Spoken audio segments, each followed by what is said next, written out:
Google, Twitter, and Facebook are among the top tech companies testifying in front of the Senate Judiciary Committee today about Russia's interference in the 2016 election. Adam Sharp is the former head of news, government, and elections at Twitter, and he joins us now here. I can't think of a more perfect person to start this conversation off. When you were in that role at Twitter, Adam, did you have any idea that your platform could be exploited by a foreign actor or other bad actors to influence an American election? I think when you build the biggest microphone in the world, you understand that that microphone can be used for good or for bad.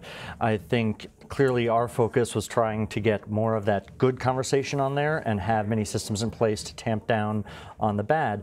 But there are, of course, massive technical challenges to that. What are companies like Twitter and Facebook and Google doing today to prevent foreign meddling in U.S. democratic processes? Well, both Twitter and Facebook have already come out and said that they are launching these transparency centers where they're going to start at least documenting better for users what entities are buying ads. They're also going to be adding more screening to make sure that foreign actors are not paying for those. On the organic side, which is what we call the unpaid side of Twitter and Facebook, that's when your friends are liking or retweeting things so they get to your timeline. That's a bit more complicated, and I think the companies are right now trying to figure out how they police that without tamping down on perfectly appropriate political speech. Why should these companies be allowed to police themselves when television networks, radio networks, they have to follow FEC rules when it comes to political ads? And what's your opinion on that? Should they be allowed to police themselves, or should there be a federal regulation that oversees what these companies are doing with social advertising? Well, right now they're policing themselves because the FEC has done nothing. You've called it regulatory impotence. Yes. In your column on the Hill. Yes, the FEC was faced with this question in 2010 and again in 2011, deadlocked both times, and as a result, it was the Wild West in terms of regulation. Twitter at that time was the only company in 2012 to require FEC disclaimers, but then the lack of that became the industry standard by the end of 2016. The federal government probably does not have the technical expertise to prescribe specific implementations. You need to write this bit of code here in your algorithm. But they can set certain standards of disclosure and of screening and of responsibility by these platforms. And that's when the companies can come in and come up with the creative implementations that make most sense for each platform. Okay, so there's this bill, a bipartisan bill, partially sponsored by Senator McCain. It's called the Honest Ads Bill. Will that do enough to contain some of the foreign meddling that we saw in 2016? Because, of course, we have the midterm elections coming up in about a year. No. It's not going to do enough. Not enough, but it is an important first step. I think it should pass and hopefully will pass in time for the 2018 cycle. What it does is it tells the social media platforms, you need to have that disclaimer paid for by so and such for Congress, just like TV, just like newspapers. It brings social media caught up with regulations that have been in place for decades. No one's going to be seeing an ad anytime soon that says paid for by Vladimir Putin. Why not? Because bad actors will find ways to shield that. Okay, and that's where key. Regulation is not enough. If you try to go out and follow the money trail of political action committees and see who they really represent, or see where money was actually spent even in TV ad campaigns, you have to go and look up the files of every TV station in the country and cobble it together.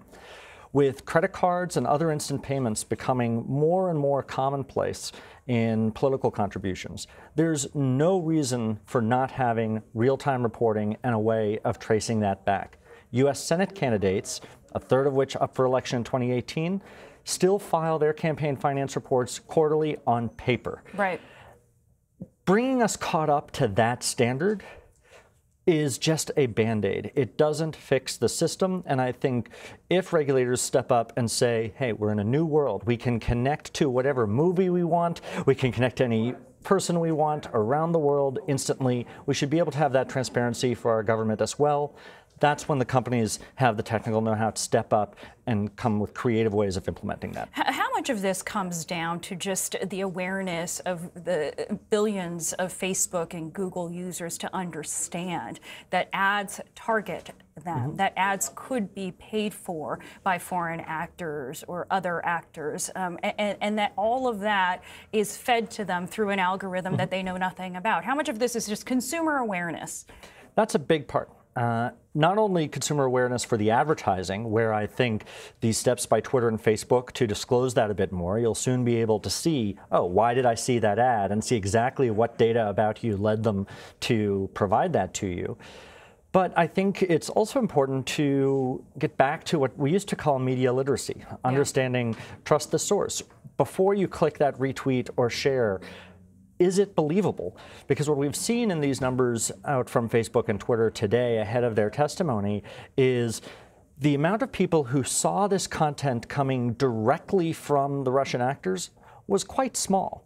That lift to the over 100 million views that Facebook cited came through people hitting like and resharing and adding their personal credibility to this content when it hit their friends' feeds. Well, that's how this content and misinformation gets accelerated. And of course, the actors and the troll farms behind this content understand that that is how these platforms are used. What do you expect to see at this hearing on Capitol Hill today? These companies have faced a lot of criticism in public opinion polls for what happened in 2016 and their role in spreading that misinformation. Are they going to really be in the hot seat?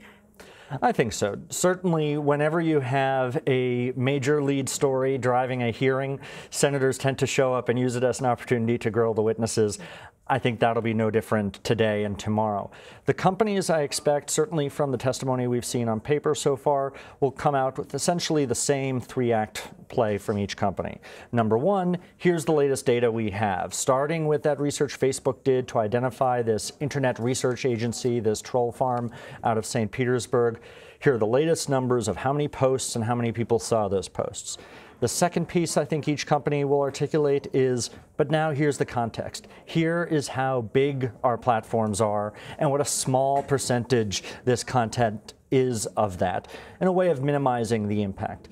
And then third, here are the steps our companies have already taken. Those transparency centers from Twitter and Facebook, the account suspensions, Twitter kicking RT off their advertising platforms. That's Russia Today, the Russian propaganda media. Exactly. Yeah. All their way of telling the lawmakers, hey, we got this, we've already fixed it, let us go home now.